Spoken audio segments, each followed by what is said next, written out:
Can you believe it? Right there in the living room of my own home, my mother-in-law, arm in arm with my husband's pregnant mistress, placed a check on the coffee table and handed me the cruelest ultimatum. She said, "Take this $175,000 and get out of this house right now. My son needs a woman who can give him an heir, not a barren straw like you." In that moment, I didn't cry. I just froze. My gaze slid to the man I had called my husband for a full 5 years. He stood there, head bowed, silent as a statue. His silence hurt 1,000 times more than his mother's hateful words. But they had no idea that beneath my loose-fitting clothes, a tiny life, an unbelievable secret, was already forming. And their cruelty today would be the beginning of their downfall tomorrow. My name is Amara Lennox. That evening, I'd cooked a feast. I lit scented candles, my heart filled with excitement and pure joy. I wanted to break the happy news to my husband, Malik Sterling. The pregnancy test had shown 2 bold lines. The ultrasound results from the medical center confirmed that after all those years of waiting, I was pregnant. I honestly thought this baby would be the thread of love that could mend the tears in our marriage and silence my mother-in-law's poisonous comments for good. I was naive enough to believe in that picture. But when the clock struck exactly 7, the front door flew open. My husband walked in, but he wasn't alone. Beside him stood his mother, Eleanor Sterling, and trailing behind them was a beautiful, unknown young woman in an expensive designer dress. The thing that hit me the hardest was the way she grasped Malik's arm. It was familiar and possessive. Who is that?" I stammered. My heart felt like it was being squeezed in a vice. Malik didn't dare look me in the eye. He tried awkwardly to pull his arm free from the young woman, but his mother had already stepped forward. Eleanor positioned herself in front of her son and looked at me with triumphant contempt. "Let me introduce you to someone," she sneered. "This is Kira, the daughter of Victor Vance, the chairman and CEO of North Star Pharmaceuticals, the largest partner of the hospital where Malik works, and she is carrying my son's blood, the grandchild and heir you could never give me." Every one of her words hit me like a sledgehammer. I was paralyzed. The floor seemed to spin beneath me. My husband had cheated. He was having a child with another woman, and this woman was the daughter of a powerful corporation head. Suddenly, all the scattered pieces clicked together. The times he came home late, claiming meetings, the secretive phone calls in the bathroom, even that expensive designer tie he claimed was a gift. Now I understood. It was the same brand as the handbag this woman was clutching. "Why did you call me here?" I tried to keep the tremor out of my voice, though everything inside me was shattering. "Smart," Eleanor scoffed. "We called you here to give you a choice, a humane choice." She pulled a stack of papers and the check from her purse and tossed them onto the table in front of me. "Here are the divorce papers. Malik has already signed." She paused for dramatic effect. "And here is the $175,000. Take the money, sign the papers, and disappear from this house immediately. Consider it an alms from our family for the 5 years of your youth. $175,000. Alms. The word was so familiar, yet so humiliating. I looked at my husband, desperately searching for an explanation, some protection, but there was nothing. He stood there silently, head still bowed, hands clenched into fists. His silence was the answer. He was complicit. He agreed to everything. He had chosen fame and money and discarded me. 5 years of our relationship thrown away. Kira moved closer, sitting on the sofa and crossing her legs arrogantly.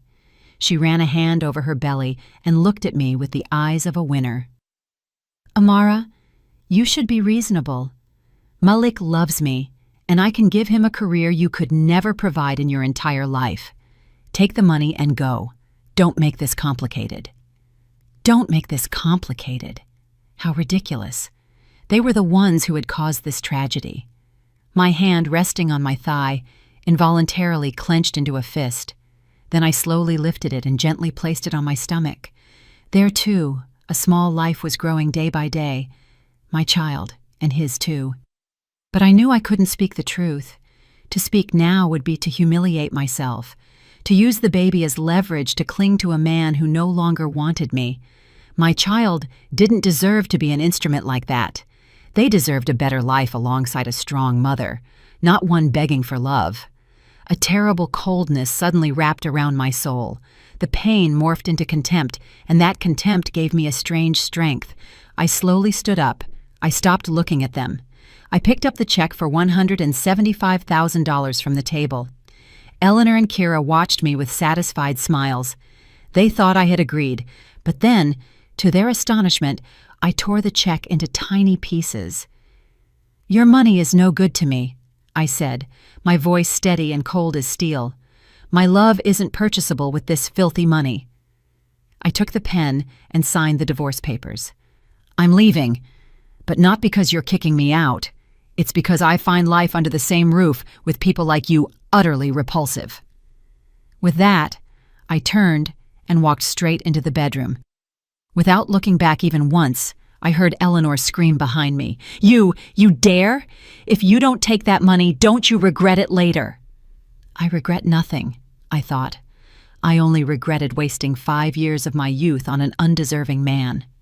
Silently, I packed a few clothes and my personal items into a small carry-on suitcase. As I rolled the suitcase toward the exit, I walked past the three of them. Without a single word of farewell, without a single glance, I left the house and stepped out into the cold night. My hand instinctively rested on my belly. They didn't know they had driven out not one but 2 people. And they also didn't know that the lamb they had just trampled underfoot would soon return as a wolf to reclaim everything. As the taxi door slammed shut, carrying me and my little secret away from the place that was once a home, a nest, I didn't cry. The tears seemed to have dried up after the immense shock. I just sat there, staring silently at the streetlights blurring in the night. My soul was empty. 5 years, the best 5 years of my youth, I had given to him, to a love I believed was a fairy tale. And now all that remained was a cold divorce paper and the bitter truth that the fairy tale had been a lie from the start. Memories of the past 5 years flooded my mind, clear and painful, like a slow-motion film. I had met Malik on a late fall evening 5 years ago. At the time, I was a young financial analyst, fresh out of college, working at a small brokerage firm. He was a young resident physician in his final year of training at the teaching hospital where I went for a checkup. I was impressed from that first meeting, not because of his handsome looks, but because of the dedication and warmth that radiated from his eyes. Amidst the busy hospital, he was the only one who patiently listened to me and thoroughly explained my health condition. His hands were gentle and professional during the examination. He had such a kind smile, a smile that could dispel all a patient's worries and fears. After that first time, we ran into each other a few more times in the hospital cafeteria. Then the conversation started. He told me about the tough night shifts, the pressure of the medical profession, but in his voice, there was always a burning passion, a thirst to save lives. I told him about the dry world of numbers and stock markets. He listened with admiration. His eyes were full of respect. "You're such a brilliant woman, capable of understanding such complex things. That's admirable," he'd said. Our love came naturally. It was built on rushed dinner dates after his shifts, on the home-cooked meals I brought him at the hospital, and on daily texts of support and care. He wasn't rich. As a young resident, his salary barely covered the necessities, and he sent some money back home to his mother in Mississippi. But he never let me feel deprived. He might wear an old scrub top, but he'd save his entire monthly check to buy me a new dress. He might eat ramen all week, but on the weekend, he would definitely take me out to a nice restaurant. He used to say, "I'm sorry I can't give you a worthy life right now, but trust me, as soon as we get through this hard time, I'm definitely going to make you happy." I believed those words. I didn't need material possessions. I just needed his sincerity. And I didn't just say I would support him. I used my skill, a skill I had never revealed to anyone, not even him, to secretly advance his career. Dear listeners, I had a secret. Outwardly, I was just an ordinary office worker with a meager salary, But in reality, I was an anonymous investor in the stock market. It was an innate talent I discovered back in college. I had a unique intuition for numbers. I could analyze and predict market fluctuations in an astonishing way. With the small inheritance my parents left me after their fatal accident, I secretly invested, and that money grew into a sum many people couldn't earn in a lifetime. I didn't use that money for luxury. I continued to live modestly because I was scared that wealth would change me and attract insincere people. I simply wanted to find a man who loved the real me, the ordinary girl named Amara Lennox, and when I met Malik, I thought I had found that man. I used my talent and my secret fortune to be a stepping stone for him.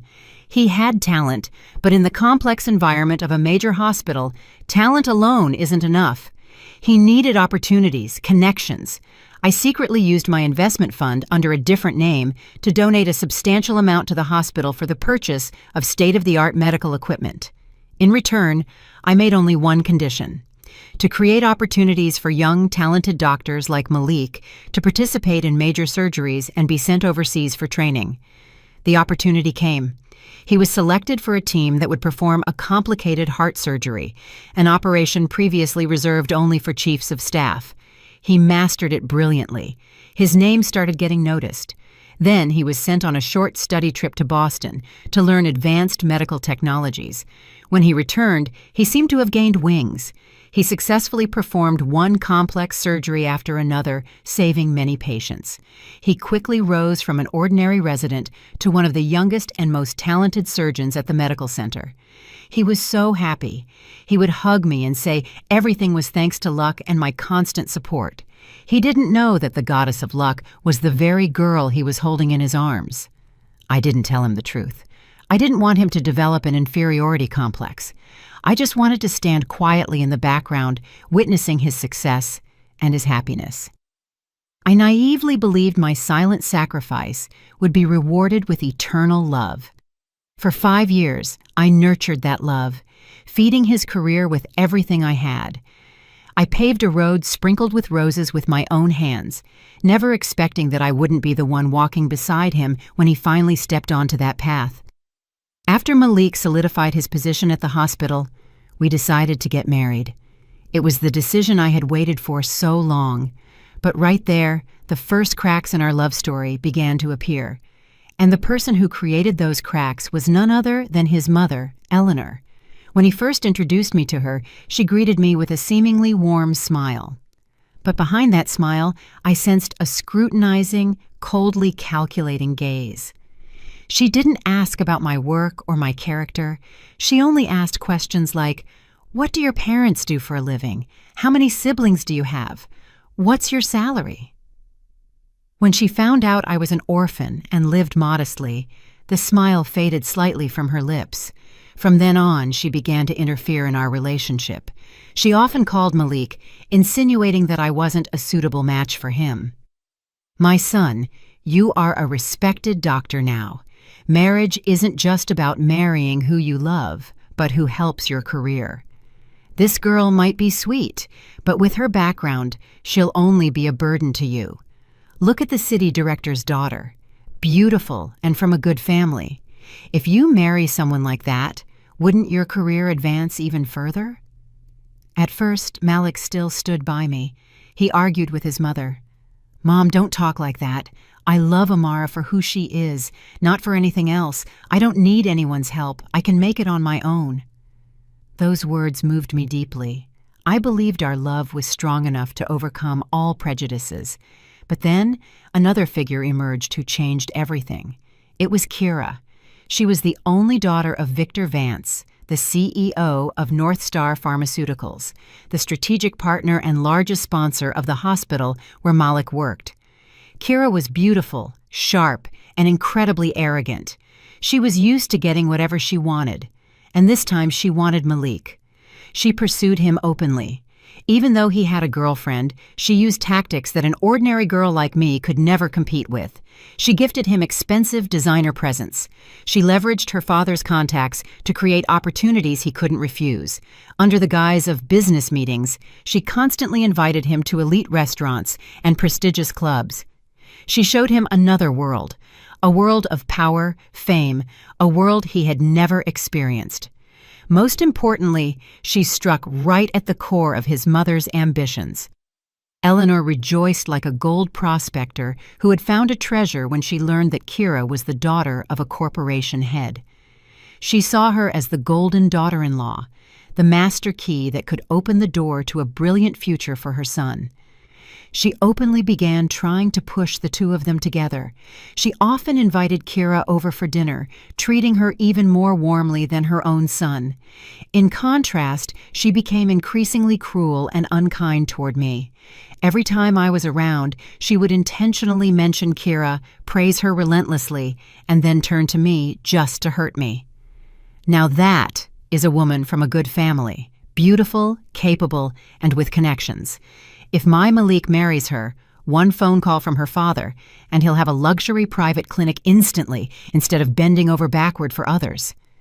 These words were like a poison slowly seeping into Malik's consciousness.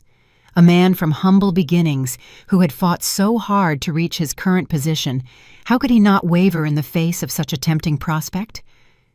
He began to change. He no longer refused Kira's invitations. He came home later and later. He smelled of strange perfume.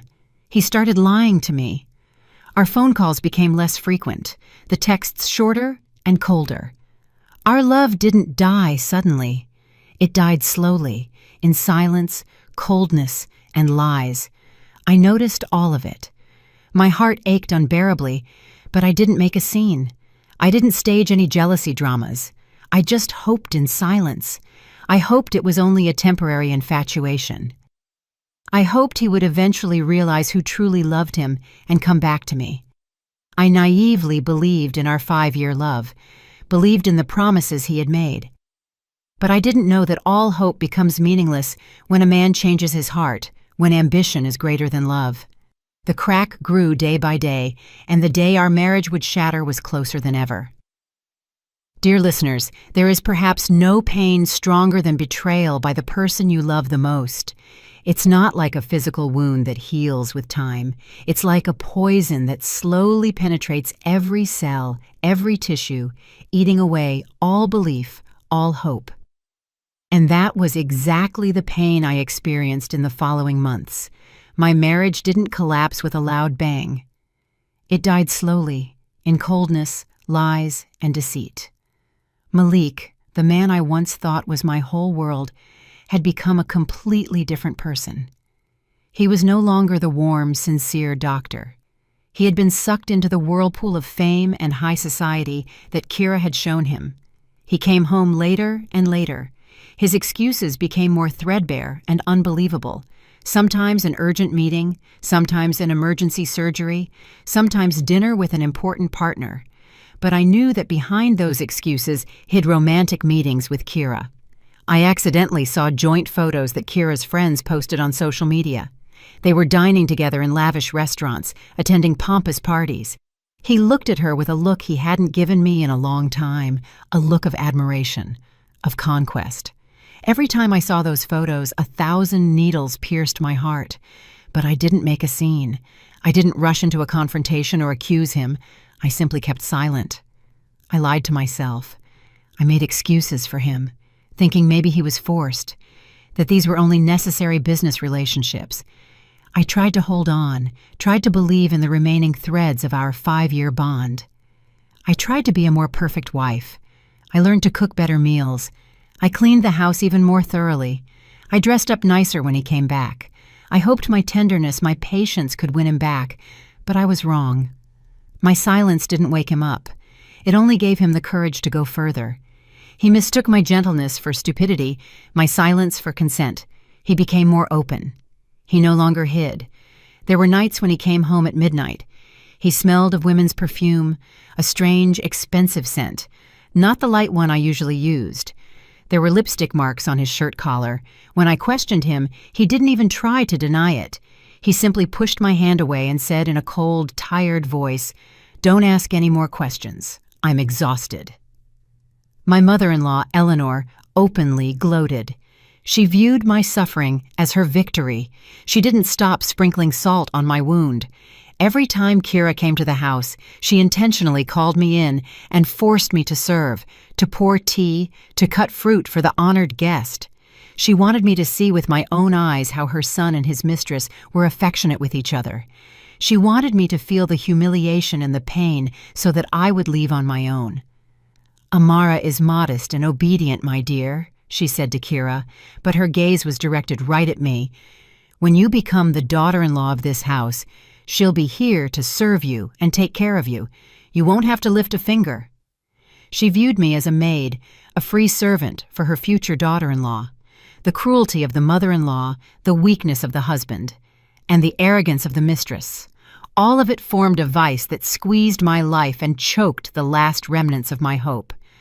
I lived in hell in those days. I lost weight, looked haggard. The smile completely vanished from my lips. I thought about divorce, about letting go and freeing myself, but I couldn't make the decision. 5 years of love, could I just forget that? I still loved him, still hoped for a miracle. And the miracle did happen, but it came at the most impossible moment. In the time when my marriage was plunging into its darkest days, as I stood on the edge of the abyss of despair, a ray of light suddenly appeared. I discovered I was pregnant. Dear listeners, the feeling when I first saw the pregnancy test with 2 red lines was magical. All the pain, all the hurt inside me dissolved, replaced by boundless happiness, by tears of excitement. I was going to be a mother. I was going to have a child. The crystallization of our love. I hugged the pregnancy test and cried alone in the bathroom. But this time, they weren't tears of suffering, but tears of joy. This child was not just a small life. It was my only hope. In that moment, I naively believed that their arrival would be the miracle that could save our marriage teetering on the brink. I thought that if Malik learned he was going to be a father, he would definitely change. He would understand what a real family is. He would come back to me, and we would rebuild a happy nest, him, me, and the baby. This hope gave me a strange strength. I was no longer depressed and suffering. I started taking better care of myself. I ate nutritious food. I read books on motherhood. I wanted to prepare everything perfectly to welcome my little angel. I also formulated a plan. I wouldn't tell him the news over the phone or in an ordinary way. I wanted to prepare a big surprise for him, a surprise that could melt his hardened heart. I chose the day of our 5th wedding anniversary to carry out this plan. I took the day off, spending the entire day decorating the house. I bought the roses he loved, lit romantic scented candles. I went to the kitchen and cooked all the dishes he had once praised the most when we had just started dating. I even found and bought the same bottle of wine we drank on the night he proposed to me. I wanted to recreate the atmosphere of our happiest days, to remind him how much we had loved each other. I carefully placed the pregnancy test with the 2 lines and the ultrasound result with the blurry picture of the little life into a pretty gift box and set it in the center of the dining table. I pictured the evening. He would return, surprised by the romantic atmosphere. We would eat together, reminisce about old memories, and then I would give him this box. He would open it, pause, and then explode with happiness. He would hug me tightly, beg for forgiveness, and promise never to leave the 2 of us and the baby again. I painted such a beautiful and perfect picture in my head. I put on a new dress, applied light makeup, sat at the dining table, and waited excitedly. 7 o'clock. He still hadn't arrived. I called him, but he didn't answer. I started to worry. Was he with her again? Had he forgotten what day it was? I tried to chase away the negative thoughts, convincing myself that he might have an urgent surgery. I waited patiently. 9, 10 o'clock. The candles had almost burned down. The food on the table had grown cold, and my heart chilled with it. Just before 11 o'clock, I finally heard the sound of his car in the driveway. Hope reawakened in my heart. I rushed to the door, but that hope was brutally shattered. The door flew open. He came back, but not alone. Beside him stood his mother, Eleanor, and trailing behind them was that Kira, with a provocative smile on her lips. They hadn't come to congratulate me on our anniversary. They had come to deliver the ultimatum and officially drive me out of his life and out of that house. Dear listeners, There are moments in life when time seems to stand still. For me, that moment was when those three appeared at the door, bringing with them a storm ready to destroy everything. I stood frozen in the middle of the room, decorated for an anniversary that would never happen, and looked at them like strangers. The flickering of the candles I had lit only emphasized the mockery in Kira's face, the triumph in Eleanor's eyes, and the pitiful guilt in Malik's face. The beautiful gift box on the table containing a whole hope, a whole little life, suddenly seemed so inappropriate and meaningless. What kind of celebration did you organize here? Did you decide to make a last attempt to hold on to him? Eleanor spoke first. Her voice was sharp as a knife, slicing through the suffocating silence. I'll tell you openly, don't waste your time. My Malik has already made his decision. He's divorcing you and marrying Kira. She's carrying the heir of our family, she said, nodding toward Kira, who immediately jutted out her belly. It was like a provocation, a confirmation of victory. The heir. Those two words struck my bleeding heart like a sledgehammer. All those years she had called me a barren straw, and now she had what she wanted. I looked at Malik, trying to find some reaction, some remnant of his former feelings, but nothing. He continued to stand with his head down, avoiding my gaze. His silence was the cruelest confession. He had made his choice. He had chosen the future on the red carpet and was ready to throw away the past, to throw away the woman who had stood by him through the hardest times. And then the curtain fell, just as I told you already. Eleanor threw the check and the divorce papers at me. Kira spoke insulting words full of arrogance, and Malik just stood there, a helpless accomplice. I stood there and heard every word. The initial pain quickly turned into numbness, and then into absolute contempt. I had truly loved this man. I had truly sacrificed for these people. Suddenly I felt so foolish. Foolish for believing too much in a non-existent love. Foolish for trying to maintain a marriage rotten from the inside. My hand, resting on my thigh, clenched involuntarily. Then I slowly lifted it and gently placed it on my stomach. The warmth, the sacred connection, suddenly awoke. My beloved baby, forgive me for making you a witness to such a terrible scene before your birth. Forgive me for not being able to give you a worthy father, but don't be afraid. From now on, you only have your mama, and Mama promises you, Mama will give you the best in this world. Mama won't let anyone hurt you. A strange strength suddenly awakened within me, the power of motherhood. I was no longer the weak, suffering girl Amara. I was a mother, and I had to protect my child. I knew I couldn't tell the truth about this pregnancy. If I did, what would they think? They would think I was using the child as a weapon to hold him, to beg for pity. They would never believe it was Malik's child. Or worse, they would try to take my child away if they knew it was a boy. No, I couldn't allow my child to grow up in such a toxic environment. I had to go. I had to take my child away from these people. The last tear fell, a tear washing away the love. I lifted my head and looked directly at them. There was no more pain in my eyes, only cold determination. I tore up the check, signed the divorce papers, and spoke my final words full of contempt. Then I turned and went into the bedroom. I took nothing but my purse with my most important documents.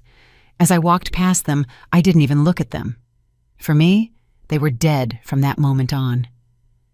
I left the house and stepped out into the cold night. I didn't look back. The past was behind me. Ahead of me lay a completely new path, a path I had to walk alone.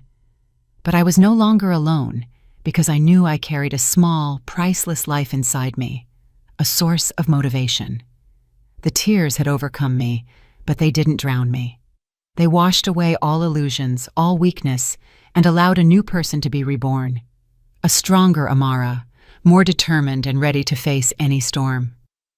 Dear listeners, you might think that after the betrayal of my husband, the humiliation by his family, pregnant and alone, I would break down, look for a place to cry, and sink into pain. But no, I didn't. Enough tears had been shed. Enough suffering had been experienced. That night, I didn't go to a friend. I didn't rent a cheap motel room. I called an elite taxi and drove straight to an address that Malik and his family would probably never have guessed. It was the Lakeshore Grand Penthouses, the most elite and expensive residential complex in Chicago, where only true magnates and oligarchs could afford to live. I entered the luxurious lobby and went straight to the elevator designated for the penthouses. I swiped my black magnetic card, and the elevator took me to the top floor. The elevator doors opened. Before me lay a duplex apartment of almost 5,500 square feet, with a luxurious, refined design and a gigantic glass wall overlooking the entire night city, twinkling in magical lights. This was my real home. An apartment I had bought with my self-earned money but had never moved into because I naively wanted to build a common nest with my husband from scratch on our own. Dear listeners, it's time to reveal the biggest secret of my life. I wasn't an ordinary financial analyst with a tiny salary. That was just a shell, a role I had created for myself. In truth, I was a professional stock market investor, an anonymous shark in the financial world. The innate ability to analyze and predict, combined with the small fortune my parents left me, helped me secretly build a massive empire, starting from my college days. I might not own a large corporation, but my fortune was probably greater than the entire North Star Pharmaceuticals of Kira's family combined. But I had always hidden it. I had chosen a modest, even somewhat ascetic life because I was scared. Scared that the money would change me, scared that it would attract lying, self-serving people. I had always longed for the sincere love of a man who came to me for myself, not for my wealth. And I thought Malik was exactly that man. I was willing to give up everything, agreed to live under an ordinary mask, just to be with him. But I was wrong. That was the biggest mistake of my life. That night, standing in the middle of my luxurious penthouse, I felt no more pain. I felt only bitter irony. I had given up an entire kingdom to become Cinderella. And in the end, the prince I chose had cruelly discarded me. But no matter. Cinderella had now returned to her palace, and this time she wouldn't be naive anymore. She would become the queen. The first thing I did, I didn't cry. I called my closest assistant, a leading financial expert I had hired many years ago. "Hello, Tony," I said in a cold, determined voice. "Activate Plan B for me. All investments, all the indirect support we've provided to the teaching hospital and personally to Dr. Malik Sterling over the past 3 years are to be withdrawn immediately and completely." Second, I called an elite service agency. I asked them to assemble the best team for me: a leading gynecologist, a personal nutritionist, a yoga instructor for pregnant women, and a professional housekeeper. I told them, I only need the best of the best. Cost is no object. And finally, I stood before the large mirror and looked at my reflection. I was no longer the humble, simple girl Amara. I was returning to my true self, an independent, strong, and powerful woman. I placed my hand on my belly where my little life was growing. Little one, from now on, the two of us will start a new life, a life no one can look down upon, where no one can hurt us. Mama will give you the best in this world. A completely new Amara was born the next day. I was no longer depressed, no longer suffering. I began the strictest and most scientifically rigorous pregnancy care program. I read books, listened to classical music, did yoga. I transformed my penthouse into a paradisiacal oasis of calm for the two of us. I cut all ties with the past. I threw away my old phone number. I no longer communicated with mutual friends. To them, Amara had vanished. I thought I would live my life in peace, raise the child alone. But apparently, fate still wanted to play a trick. It arranged a meeting for me and those people that was unpredictable. A meeting where the roles would completely reverse, and not me, but they would have to bow their heads. The phoenix had indeed risen from the ashes. Dear listeners, while I began my new life as a single mother in prosperity and peace in another place, the people who had driven me out of their lives were also joyfully starting a new chapter they thought was perfect. Just 1 month after I left, the most luxurious and pompous wedding in the city was organized. The groom was none other than Malik Sterling, my ex-husband. And the bride was, of course, Kira, the golden daughter carrying the family heir. Their wedding became a huge event, reported by all the tabloids and society magazines. People admired the luxury of the ceremony, the multi-million-dollar wedding dress, and the supercar convoy that stretched for miles. People raved about the fateful love story between a talented doctor and a lady of rank. They painted a modern fairy tale where there was no place for a poor ex-wife like me. I saw those photos on the computer screen in my luxurious penthouse. I saw Malik's radiant smile, Kira's smug, triumphant face, and my former mother-in-law, Eleanor. My heart didn't twitch once. I felt no more pain, no jealousy. I just found it ridiculous. Can happiness built on lies and betrayal ever last? And as I had predicted, Malik's life after the wedding was not as rosy as he had imagined. He got everything he wanted. Immediately after the wedding, his father-in-law, Victor, kept his promise. He invested a massive sum to open a private clinic for his son-in-law named Sterling Private Clinic. The clinic was located in a prestigious area, equipped with the most modern medical devices and widely promoted in all media. Malik suddenly went from being a salaried staff doctor to a young clinic director, a successful entrepreneur. He truly had ascended to the heavens. His mother, Eleanor, was on cloud nine.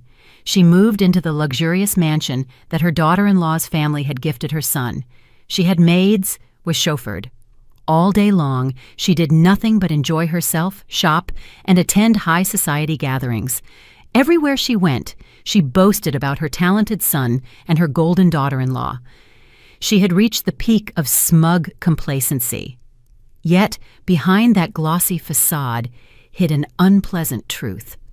Although Malik had become a director, in the eyes of his wife's family, he remained forever an opportunist, a man from poor beginnings who had only risen thanks to his wife. His father-in-law, Victor, was an extremely authoritarian and patriarchal man. He openly despised his son-in-law.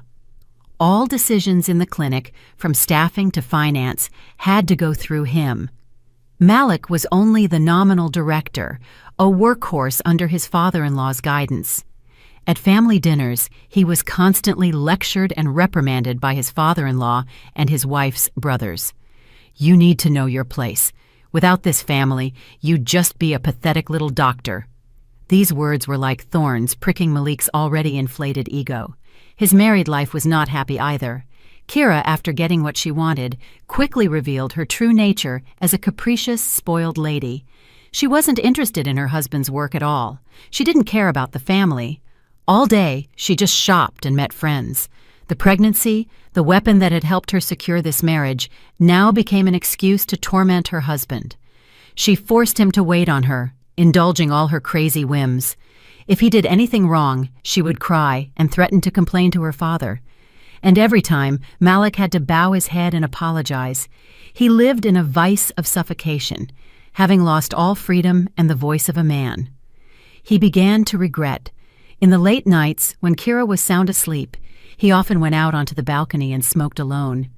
He remembered the earlier days, the days that were poor but unbelievably happy with me. He remembered the modest but warm dinners. He remembered the tenderness, the understanding, and my silent sacrifice. He realized that he had lost the most valuable thing, but it was already too late. He had chosen this path himself and could no longer turn back. He could only grit his teeth, endure, and continue his fake, happy life. He didn't know this was only the beginning. A hidden storm, a clever and cruel revenge, was secretly being prepared and was about to break over him, sweeping away everything he possessed. While their family wallowed in a false victory, in another place, in the penthouse atop the lakeshore grand penthouses, I quietly began my own game. I didn't choose revenge through scandals and intrigue. To me, those methods were too primitive and would only degrade me. I would take revenge, but in a different way, smarter, more painful, and harsher. I wouldn't just reclaim what was lost. I would destroy their entire empire with the same weapons they had used to seduce my husband: money and power. As an anonymous investor, a shark in the financial market, I had every means to do so. My plan was developed with incredible care and precision, with the help of my team of leading financial experts, led by Tony Clark. My target was not just Malik's small clinic, but the entire system. His father-in-law's pharmaceutical empire, North Star Pharmaceuticals. I knew this was the root, the source of power for all of them. If I cut this root, the whole tree would wither. My first strike wasn't a direct attack. It was a secret takeover, a storm forming from small waves. I had the entire supply chain of North Star Pharmaceuticals and Sterling Private Clinic analyzed. I discovered their biggest weakness: dependence on foreign suppliers for medical equipment and specialized pharmaceutical preparations. They had only a few exclusive suppliers. That was their Achilles heel. I instructed my investment fund, through a series of subsidiaries and complex transactions that obscured my identity, to launch a campaign to acquire shares in those very supply companies. It was a costly fight, but money was no problem for me. In just 2 months, I secretly became the largest controlling shareholder of 3 leading European medical device companies and 2 major Swiss pharmaceutical companies, irreplaceable partners of North Star Pharmaceuticals. With the trump cards in hand, I started tightening the noose. As a major shareholder, I made new demands. I required these companies to temporarily suspend the delivery of new generation equipment and preparations to the American market, under the pretense of reviewing business strategy and seeking a new exclusive distributor. Of course, the new partner company was to be an entity I founded myself. The supply crisis began. Malik's Sterling Private Clinic suffered first and hardest. They had just opened and needed the most modern equipment for their advertising, but now all their orders were being rejected or indefinitely postponed. The CTS scanner, the 4D ultrasound devices they had promised patients, remained only on paper. Specialized cancer medications. The latest cardiological drugs they had advertised as exclusive suddenly vanished from the market. Patients began to complain. People who had paid for premium health packages were now not receiving the corresponding services. The reputation of the clinic, into which they had invested hundreds of millions of dollars, began to plummet catastrophically. Malik ran around like a moth to a flame, desperately searching for alternative suppliers, but to no avail. All the major suppliers were already under my control. He didn't even suspect that the invisible enemy choking him was his ex-wife whom he had discarded. His father-in-law's pharmaceutical giant was in no better shape. They lost profitable distribution contracts, revenue fell rapidly, stock prices began to drop sharply. Victor, the man always so proud of his power, was now also panicking and found no peace. He constantly cursed and blamed Malik, claiming his son-in-law's incompetence had brought disaster upon the whole family. Malik's life truly became hell. Work was collapsing. At home, he was humiliated by his father-in-law. His wife made demands and was jealous all day. He suffered from insomnia, lost a lot of weight. He recognized the price of his choice, but he didn't yet know that this storm had just begun. My next strike would be even more destructive. It would completely shatter not only his career, but also the last bit of hope within him, and it would happen on a day, at a moment, he least expected. Dear listeners, while the storm I orchestrated was secretly destroying my ex-husband's family's empire, in another world, my own world, I was experiencing the most peaceful and happy days. All the revenge and retribution plans I entrusted to my professional team, while I dedicated my mind, time, and heart to a more sacred mission: motherhood. 9 months and 10 days of pregnancy might be a time of hardship and worry for many women, especially without a man by their side. But for me, it was a priceless gift, a journey of self-discovery and self-love I had never experienced before. I was no longer the girl Amara who was always busy for others. Now I learned to live slower, to love and care for my own body, the little life that grew inside me day by day. Every morning, I no longer rushed out. I woke up to classical music, prepared myself a nutritious breakfast according to the expert's menu. I spent hours reading, not dry financial volumes, but books on child rearing and classic literary works. I wanted my child to be exposed to the most beautiful and purest things, even in the womb. My penthouse transformed into a garden paradise. There was green and fresh flowers everywhere. I set up an entire large room as a nursery, designing the decor myself, choosing every piece of furniture, every little toy. Everything had to be the best, the safest. I spared no expense in hiring top specialists to ensure my child was born and raised under ideal conditions. A personal yoga instructor came every day to teach me gentle exercises that kept my body supple and healthy. Every weekend, there were classes for birth preparation and infant care. I prepared everything not just with money, but with all the love of a mother. I didn't feel lonely at all. On the contrary, I felt more fulfilled than ever. The baby in my belly was the best companion. Every time I felt a light kick, every time I saw my belly grow, my heart filled with unspeakable happiness. I often talked to the child, told them fairy tales, sang lullabies. I wanted them to know that no matter how complicated and cruel the outside world was, here in Mama's arms, they would always be safe, loved unconditionally. Of course, there were moments in the quiet late nights when the sadness of the past suddenly surfaced. Sometimes my heart would clench when I saw happy couples holding hands, a man gently stroking his wife's belly.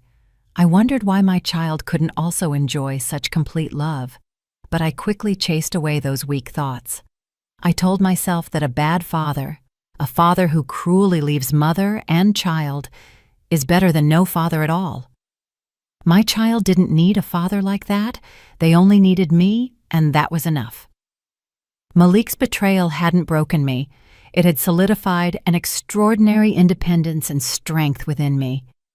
And then, the day I had waited for the most arrived. I chose the Ascension Medical Center, one of the most prestigious and expensive hospitals, to welcome my child. I booked the VIP birth package with a personal medical team, nurses, and the best medical care. I spared no expense because my child deserved it. I wanted the moment of their birth to be the most sacred and perfect. But how was I to know that this seemingly perfect choice would turn out to be an ironic twist of fate, plunging me into the most dramatic of meetings, a meeting that would change everything? While my child and I enjoyed the most peaceful and happy days, in another place, the storm I had sown raged relentlessly. The Sterling Private Clinic, the pride and hope of Malik and his wife's entire family, plunged into an unprecedented crisis. The hidden storm I had orchestrated had now transformed into a tsunami, crashing over and destroying their seemingly solid empire.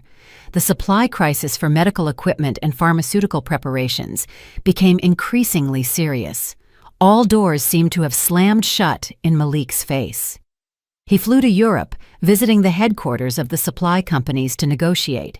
But all he received were cold rejections, polite apologies citing changed business strategies. He had no idea that the person sitting in the boardroom making those decisions was the largest anonymous investor from Chicago. He returned defeated and humiliated. Sterling Private Clinic, once advertised as a modern international world-class clinic, now suffered from a lack of everything. Expensive, complex equipment stood idle without spare parts. The specialized medications they had so loudly advertised suddenly vanished, with no stock remaining for patients. Patients who had paid enormous sums for international medical services now felt cheated. They began to complain, then to demand refunds. Then they came to the clinic with protests. "Give us our money back, fraudsters!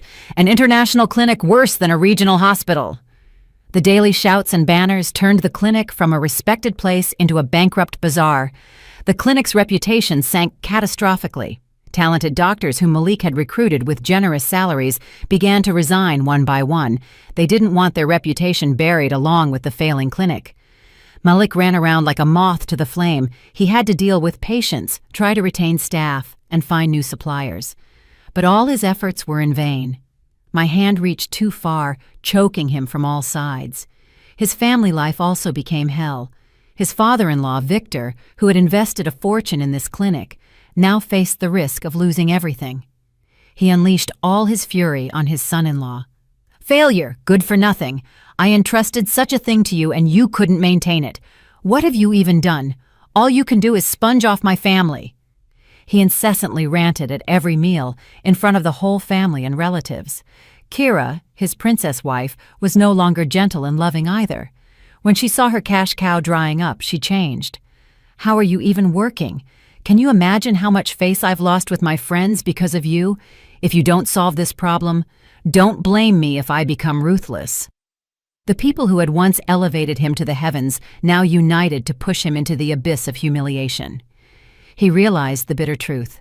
They had never loved or respected him.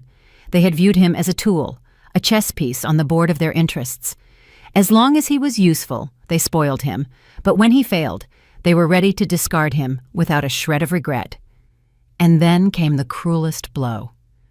North Star Pharmaceuticals also began to collapse under the influence of the supply crisis and other financial attacks orchestrated by my investment fund. Stock prices fell relentlessly. To save himself, Victor made a cruel decision: to declare bankruptcy for Sterling Private Clinic, to cut off the loss-making tumor and shed the responsibility of the incompetent son-in-law. Malik lost everything. In just a few months, he went from a young director, a model of success, to a bankrupt failure. He was thrown out of the clinic he had once been so proud of. He had to move out of the luxurious mansion and return with his mother to a small apartment. Kira left him after a huge scandal. The boy she was carrying was no longer an heir, but a liability. Malik truly experienced the fall from heaven to hell. He recognized the price of his choice. He got fame and money, but only for an instant. And to get that, he lost something far more valuable: sincere love, a wife who was willing to sacrifice everything for him, and a child whose existence he didn't even know about. In the darkest and most desperate days of his life, my image surfaced in his consciousness, tormenting and haunting him. He wondered, where is Amara? How is she living? But he could never guess that the ex-wife he longed for was the very person who had orchestrated the entire tragedy of his life, and fate prepared a meeting for them once again, a meeting under circumstances more ironic than one could imagine. Dear listeners, life sometimes has truly ironic twists, twists that even the most talented scriptwriters couldn't invent. It's like a grand chess game where each of us is just a small piece moving according to the invisible moves of fate. I thought that after separating from Malik, our lives would be parallel lines that would never cross again. I would live my life in prosperity and peace with my future child, and he would pay for his mistakes. But I was wrong. Fate decided we still owed each other one encounter, a final confrontation under circumstances more cruel than one could imagine, circumstances where life and death were separated by a single moment. On the day the clock struck exactly 6 p.m, I was sitting in a meditative posture on my yoga mat, listening to gentle classical music, when the first contractions started. At first, they were just slight contractions, but they quickly became more intense and stronger. I knew my child, my little angel, had decided to come early. My assistant, Tony Clark, a calm, professional man in his middle age, didn't panic for a second. He immediately called the hotline of the Ascension Medical Center, where I had booked the royal birth package months ago. Everything was ready. The presidential delivery room, the best medical team led by Dr. William Nelson, the golden hands of American obstetrics. Everyone was waiting for me in full readiness. The ambulance, with its sirens, tore through the night silence of the city. I lay on the stretcher, biting my lip to keep from screaming. My hand instinctively rested on my belly, whispering to the child, "Little one, don't be afraid. You'll see Mama soon. We'll get through this together." I was absolutely calm, trusting in the professionalism and the premium services I had paid for. I wanted my child to be born under ideal conditions. But as the saying goes, man proposes, God disposes. Dr. Nelson was involved in a severe accident on the freeway and couldn't arrive in time to help me. The situation was critical. The clinic director, who personally received me, hurriedly reassured me. "Don't worry. We have an emergency plan. Although Dr. Nelson can't be present, we will bring in another doctor. He is the best surgeon and gynecologist in our clinic who recently joined us. He practiced for many years in Boston. His professionalism is incredibly high. He has mastered births far more complicated than this. Please trust us absolutely. We are calling Dr. Sterling immediately." Dr. Sterling. That name, an ordinary name, made my heart skip a beat for a second. Perhaps I was too sensitive. In that moment, writhing in pain, I didn't have the strength to dwell on such coincidences. I just nodded in a semi-conscious state, entrusting my fate and the babies to the hands of the clinic and this unknown Dr. Sterling. I was quickly wheeled into the VIP delivery room. Everything was modern, luxurious, but I barely noticed. Nurses surrounded me. Someone measured my blood pressure. Someone prepared instruments. Everyone worked like programmed mechanisms. I only heard snippets of conversation, full of confidence. "It's a good thing Dr. Sterling is here. We couldn't have handled this case without him." "Right. Since he came to us, how many complicated births has he already performed?" A few minutes later, the delivery room door flew open. A man in blue scrubs and a cap entered. His face was almost completely covered by a mask. Only his eyes were visible. He walked quickly but determinedly, radiating the professionalism of a senior doctor. He said nothing, only gestured to the head nurse for the patient's file. He took the file, his sharp eyes quickly skimming the lines. Patient Amara Lennox, 30 years old, 39 weeks pregnant, breech presentation, signs of premature labor, water broken, medical history, unremarkable. He read in a deep, familiar voice, a voice I could never forget, even if it were reduced to dust.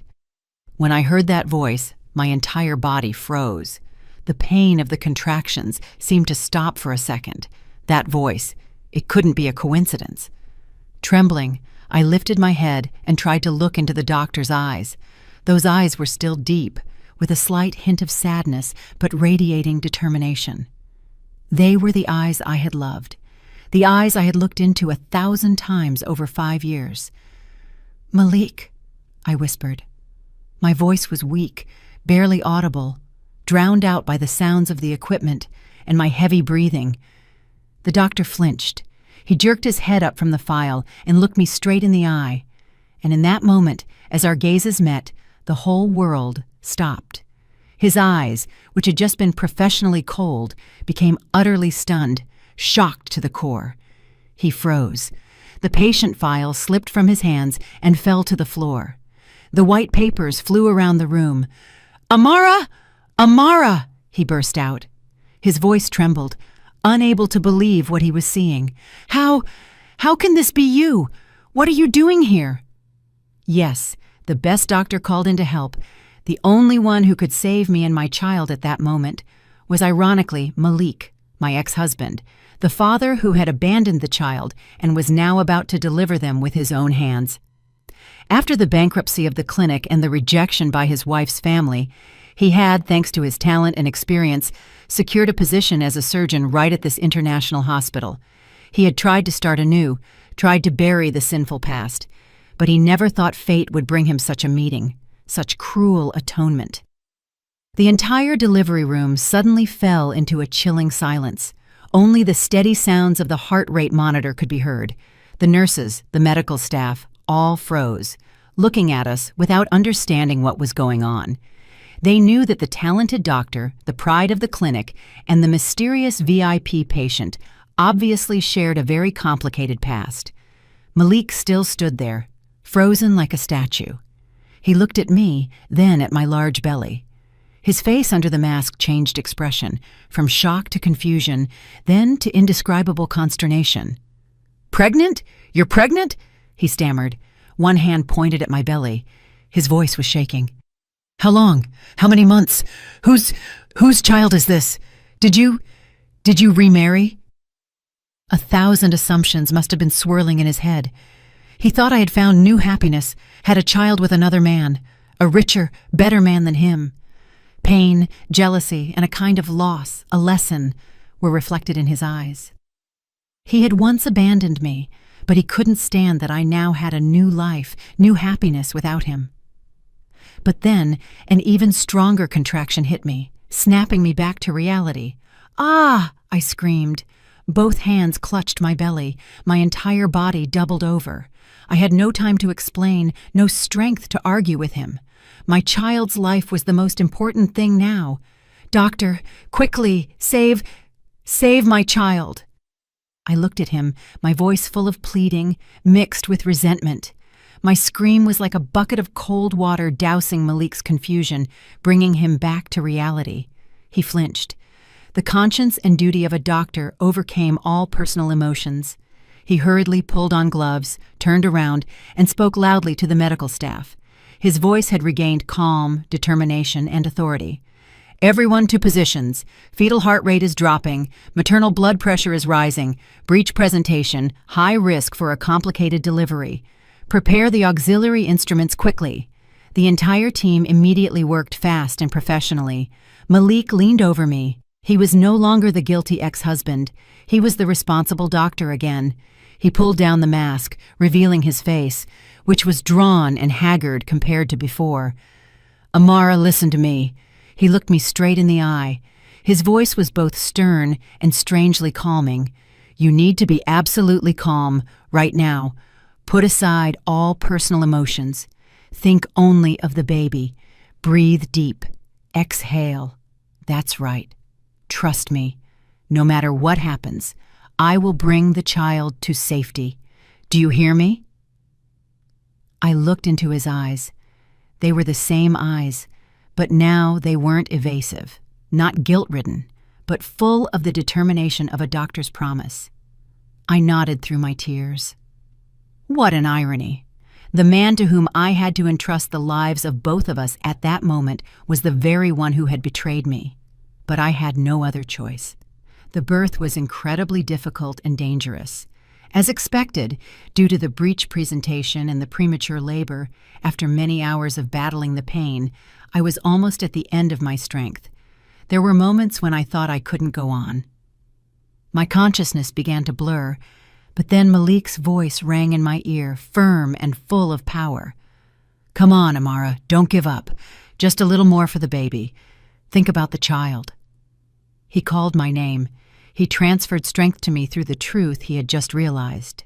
And then, after one last push, after moments of unbearable pain, a cry sounded. "Wah! Wah! Wah!" A clear, loud cry, like the best music in the world, tore through the tense atmosphere in the delivery room. My child was born. A boy, weighing 7 pounds, 2 ounces, adorable and healthy. "Congratulations!" the nurse cried out with a joyful voice. I breathed a sigh of relief. My entire body relaxed. Tears of joy streamed down my cheeks. But when I looked at Malik, I saw him standing motionless. He held the tiny pink life wrapped in a white towel in his arms. He looked at the child, then at me. His eyes were wide open, full of shock, unspeakable excitement. He looked at my child's face, a face that was a spitting image of his own. From the eyes to the high nose to the shape of the ears, all doubt was dispersed. No DNA test was needed. One glance was enough. "My blood, the boy, this boy," he whispered with a trembling voice. He looks just like me." Then he looked at me. His eyes were full of doubt, but also hope. "Amara, tell me the truth. Is this child really mine?" I didn't answer. I just smiled. A tired but satisfied smile. My silence was the clearest answer. In that moment, Malik completely broke down. He was no longer the calm, talented doctor. He was just a man, a father confronted with the cruel truth and unbearable guilt. He had left his wife without knowing she carried his blood. He had missed the entire sacred 9-month journey, and now he had to deliver with his own hands the child he had cruelly abandoned. There was no crueler, more bitter punishment. He sank to his knees next to my bed in the middle of the delivery room. He still held the tiny baby in his arms, carefully, as if it were a priceless treasure. He bowed his head, his shoulders shaking. He burst into tears, the weeping of a sinner full of remorse. "Forgive me, forgive me, forgive your son." He repeated those words over and over, to the bewilderment of the entire medical team. The moment the child cried at birth was the moment all his emotions of guilt, regret, and somewhat belated happiness erupted. But he didn't know that outside, another storm was being prepared, a storm of jealousy and envy, ready to destroy this sacred and tragic moment. Dear listeners, after the dramatic and tearful birth, I was moved to the VIP recovery suite, a room I might never have dreamed of in my life. It wasn't a hospital room, but more like a mini presidential suite.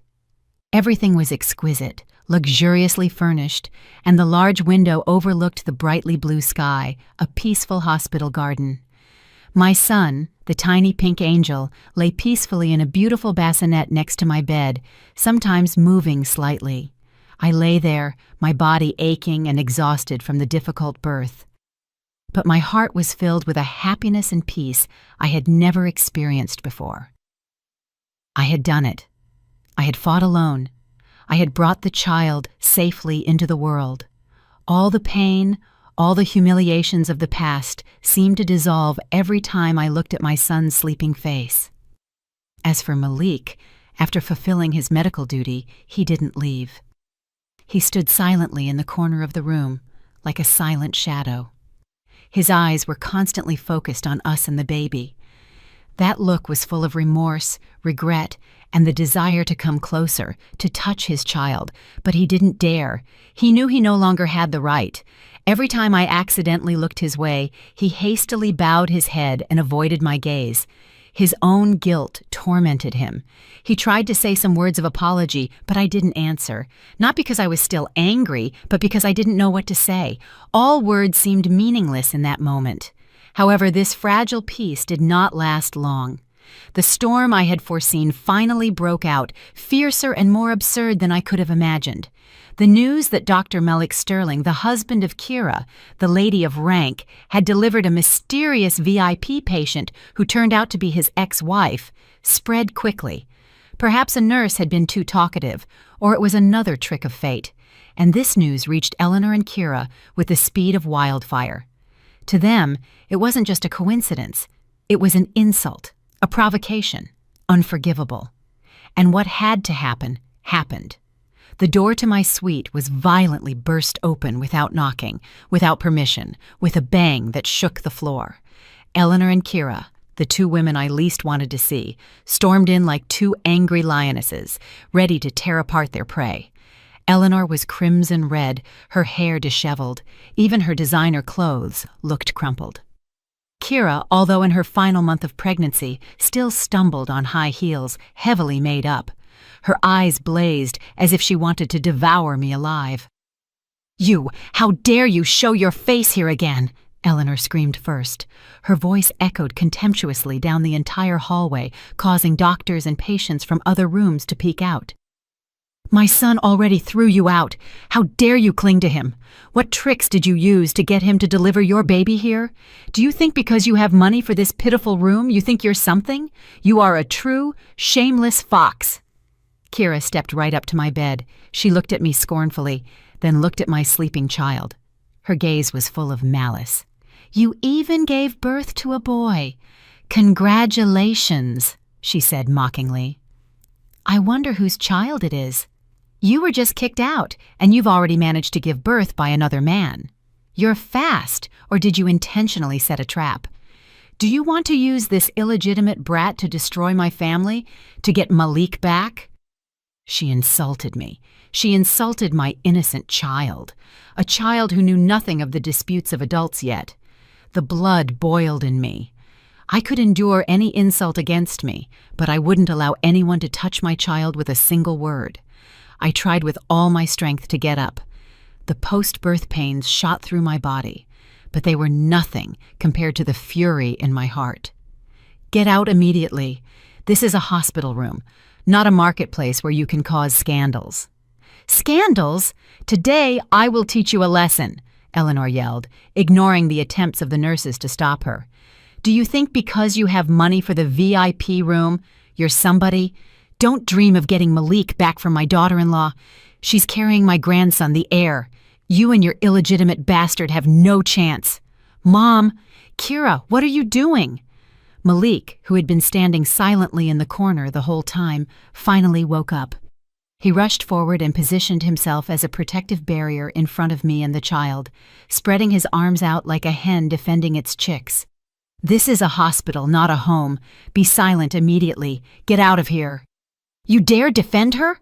Eleanor spun around and grabbed her son's scrubs. Sharp nails dug into his chest. Do you know the whole city is laughing at us because of her? They're saying you're sleeping with your ex-wife. You're still my son. Enough! Malik cried out desperately and painfully. For the first time in his life, he dared to raise his voice against his mother. I've suffered enough. I made mistakes. I lost everything. I don't want to make any more mistakes. Mom and Kira, go. I won't go. Today, I will teach this creature a lesson. I will show her what decency is. Kira shrieked. Jealousy had robbed her of her sanity. She pushed Malik away and lunged at the bassinet where my son lay. He started to stir and cry because of the noise. She wanted to hurt my child. Don't you dare! Malik and I shouted simultaneously. I frantically tried to jump out of bed despite the pain to protect my son. But exactly at that terrible moment, as Kira's hand was about to touch my child, a cold, authoritative voice sounded from the door. Stop immediately! The entire room seemed to stand still. Everyone turned toward the door. There stood a man in a black suit holding a briefcase. His face was extremely serious. It was Tony Clark, my assistant and personal lawyer. He hadn't come alone. He was followed by 2 large security guards in uniform from a professional security firm and 2 police officers with very stern faces. The sudden appearance of the lawyer and the police overwhelmed the mother and daughter. You, who are you? Why are you here? Eleanor stammered. All her aggressive insolence had vanished, replaced by confusion and fear. Lawyer Tony didn't even acknowledge her. He walked straight up to Kira, who still stood frozen next to the baby's bed. He pulled out a thick folder of documents and a tablet. You are Kira Sterling, née Vance, correct? He asked in an icy voice. I am the attorney representing my client, a major investor.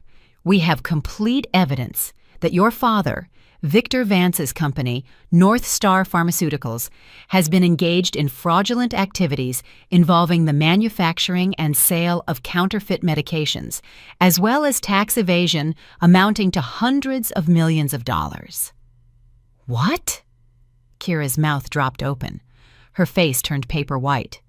You're lying. My father runs an honest business. You're slandering him. Slandering? Lawyer Tony sneered. He turned on the tablet, which showed a hidden video of Victor Vance receiving briefcases full of bribes from an official. All the dossiers, evidence, these videos, audio recordings, and the statements of the key witnesses have already been handed over to the district attorney's office, and most likely your father, your uncles, and everyone in that chain are working with them right now. He then turned to the police officers. As for Kira and Eleanor Sterling, they unlawfully entered a patient's room, disturbed public order, and insulted and slandered other individuals. My client demands strict punishment according to the law. Kira's whole world collapsed. She staggered and fell to the floor. Her father, the entire pharmaceutical empire, her pride, and her only supports, shattered in a single moment. Eleanor stood there, her entire body trembling. Finally, she understood everything, from her son's clinic bankruptcy to the collapse of her in-laws' family. None of it was a coincidence. Behind it was an invisible hand, a terrifying force controlling everything. And that force was the very modest, barren daughter-in-law they had cruelly thrown out. She had incurred the wrath of a person they should never have messed with. Their show was truly over. The police asked Eleanor and Kira to come for questioning. Kira cried and screamed hysterically. She couldn't accept the truth that she had lost everything in a single day. Eleanor no longer screamed. She was silent. Her eyes were glassy, empty, and lifeless. Perhaps only now did she understand that she had lost. She had lost on all fronts against the most useless daughter-in-law she had most despised. As they were being led past me, she suddenly stopped, looking at me with a gaze full of complex emotions, hatred and fear. "Who are you really?" she whispered. I didn't answer. I just looked at her silently, with a look full of pity and coldness at the same time. The answer to that question she would probably never know in her life. As they were led away, only I, my son, and Malik remained in the room. He stood there, having witnessed everything from start to finish. He understood everything. He understood why his clinic had collapsed, why his wife's family had fallen apart. And he also understood the standing and the terrifying power of the ex-wife he had betrayed. He hadn't just lost a wife, he had lost a chance, a future he might never regain. He slowly walked toward me, then sank to his knees beside the bed. A familiar gesture, but the emotions were completely different. "Amara," he looked at me, his eyes red, full of guilt and despair. I understand everything. I am not worthy of your forgiveness. I don't dare ask you to come back, because I know I no longer have that right. I only ask for one thing." He looked at the small, sleeping boy, the child whose existence he hadn't known about just a few hours ago. Let me be this boy's father. Give me a chance to make amends for my mistake to my son. I won't ask for anything. I'll do anything. I'll work like a slave for the two of you. I just want to watch him grow up, to be allowed to call him my son. Please, I beg you." He hit his head on the floor, the crying of a man who had truly lost everything. I looked at him. My heart was full of conflicting feelings. Should I give him a chance? My child needed a father. But was such a father, a man who had once cruelly abandoned the two of us, a man who had kept silent in the face of injustice, worth it? I thought for a long time. I looked at my child, then at the man kneeling at my feet, and then I made my final decision. "Stand up, Malik," I said in a calm voice, without the slightest resentment. "You don't have to work like a slave for anyone. You are still the father of my child. That is a fact that cannot be changed. The blood flowing in the child's veins is yours. I cannot take that right away from you, nor do I want my son to grow up without knowing who his father is." A glimmer of hope flashed across Malik's eyes. "That means I can visit my son, take care of him, fulfill my fatherly duties?" I interrupted him. "Wait," I paused. I looked him directly in the eye. My voice became firm. "Only in your role as his father. As for the two of us, everything is truly over from the day you kept silent when your mother and she humiliated me. Love without protection is like a house without a roof. It can't protect anyone from a storm." He froze. He understood me. I could forgive, but I couldn't forget. The wounds he and his family had inflicted on me were too deep and would never fully heal. He had lost me forever. He could only stand from a distance, observe our happiness with our son, and spend the rest of his life in remorse and regret.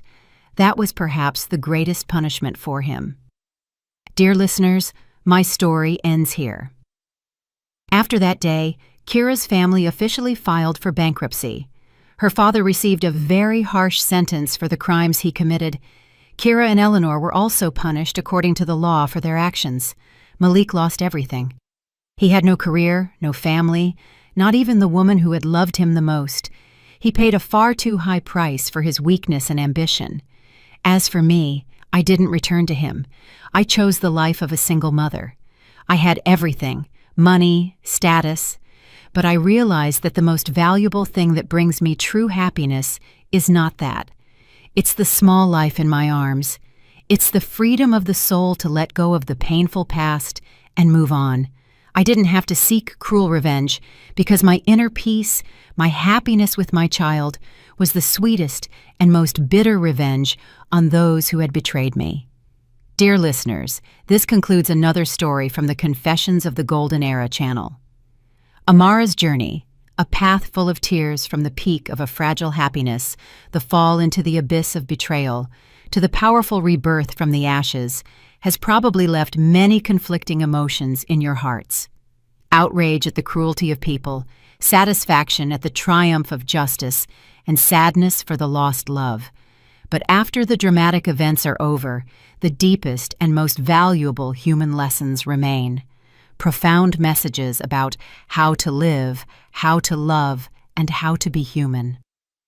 The first and most important lesson from this story is an open and profound look at choices in love and marriage. Amara and Malik's love was once beautiful, a love that grew from difficult days, sacrifice, and compassion. But when he stood at a crossroads, on one side, 5 years of love, on the other, fame and career on a silver platter, Malik chose the short path without hesitation. He justified his choice by claiming he needed a woman who would be a stepping stone for him. But dear listeners, he was wrong. He confused a stepping stone with a decoration. A true stepping stone is not something shiny to show off. A man's most reliable stepping stone is the woman who can walk through the storm with him, who understands, shares, and gives him a strong spiritual foundation. Amara, with her love and silent sacrifice, was such a stepping stone, but he didn't understand. He blindly chased the expensive decoration named Kira, and when it shattered, he lost everything. This story is a profound reminder to all of us, especially young people facing marriage. Marriage is not a business where you can use material criteria to weigh and calculate. The ideal life partner is not the one who can bring the greatest benefit, but the one who can walk through life's ups and downs with you. The person by whose side you can be yourself, calm and happy. Never sacrifice sincere love for short-term advantages or ambitions, because money and fame can be lost and found again. But once you lose a person who truly loves you, you may never find them again. Malik's fate, his loneliness, and his torment are the most expensive lesson for those who prioritize the material over love. Continuing the lesson on choice, Amara's story teaches us an incredibly valuable lesson about the value of a woman's independence and inner strength. Amara had a secret. She was rich and talented, but she hid it. She lived an ordinary life to find unconditional love. Her action may be controversial. Some will say she was foolish, that she tormented herself. But fundamentally, it shows a worthy aspiration. She didn't want her happiness built on a material foundation. She wanted to be loved for herself, and it was precisely her financial and intellectual independence that became the most powerful weapon in the face of tragedy. When her husband left her, she didn't break down, didn't plead, didn't cling on. Why? Because she knew she didn't have to rely on anyone else to live well. She had enough skills and character to rebuild her life herself. Her rebirth as a phoenix was not a miracle from heaven. It was the result of a long process of hard work, learning, and the independence she had quietly built. Her story is a strong message to all women. Never place your happiness entirely in a man's hands. Love is important, but it's not everything. Always develop your knowledge. Always have your own work. Always be financially and intellectually independent. Because when you can stand on your own 2 feet, you gain self-confidence and the right to choose. And even when a storm comes, even when you are betrayed, you will never break. You will have enough strength to overcome everything yourself and find the light, just like Amara. And perhaps one of the most moving and human lessons is the story of maternal love and forgiveness at the end. When Amara was confronted with betrayal, she chose revenge, a clever revenge that made her tormentors lose everything. But when she had everything, when the enemy knelt at her feet, she didn't completely destroy them. She paused. Why? Because of the appearance of a small life. The child softened her heart, giving her a reason for generosity. Sacred maternal love conquered hatred. She realized that while revenge could bring temporary satisfaction, it would keep her trapped in the past, in negative emotions, forever, and she didn't want her child to grow up in an atmosphere of hatred. Amara's forgiveness toward Malik was not consent to reunification. It was forgiveness at the highest level. She forgave not for his sake, but to free her own soul. She allowed him to fulfill his fatherly duties, not because she still loved him, but because she thought of the child. That was wise and strong generosity. It teaches us that holding on to grudges only tires us out. Sometimes letting go is not weakness, but strength. Forgiving doesn't mean forgetting, but allowing the past to rest so that we can look toward a better future with ease. Amara's greatest happiness at the end of the story is not the successful revenge, but the inner peace she finds as she holds her child in her arms and looks toward a bright future. Amara's story is complete, but the messages it leaves will resonate forever. It teaches us sobriety and love, the value of independence, the power of generosity, and the character of a modern woman. It gives us the belief that no matter how much life pushes us into difficult circumstances, as long as we don't lose hope, dignity, and self-respect, we will eventually find true happiness, happiness created with our own hands. Did you enjoy my story? If you listened to the end, write the number 1 in the comments. If you liked it, you can support me by leaving a like on the video and sending me a small donation. You can find many similar life stories on my channel. Subscribe and check out the others too. I've highlighted 2 new stories that everyone loves. Thank you for being here. Until the next story.